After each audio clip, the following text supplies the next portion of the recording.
মানুষের ব্যবহারে তার তীব্র ভালোবাসাটা এক সময় তীব্র ঘৃণায় পরিণত হয়।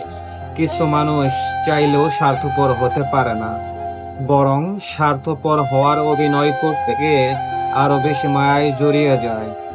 ভিতর পুড়ে ছাই হয়েও কেউ মুখে থাকে হাসি, ক্ষত বিক্ষত থেকেও কেউ বলে ভালো আছি। অধিকাংশ মানুষই বহুরূপী। আমরা একজন মানুষকে ঠিক ততটুকুই চিনতে পারি যতটুকু সে আমাদের সামনে তুলে ধরে। সবচেয়ে বেশি খারাপ তখনই লাগে যখন নিজের সত্যিটা জানার পরেও কারো কাছে পাতানো মিথ্যা কথা শুনতে হয়। পৃথিবীতে সবচেয়ে ভয়ঙ্কর মানুষ তারা যারা কেঁদে কেঁদেও মিথ্যে বলে। পৃথিবীতে সবচেয়ে বোকা তারা যারা হেসে হেসেও সত্যটা বলে। কথাবার্তায় কুদের পরিমাণ লবণের মতো হওয়া উচিত। পরিমত হলে রুচিকর, অপরিমত হলে ক্ষতিকর। সময় যখন নাচ নাচায়, পরিচিতরা তখন ঢোল বাজায়।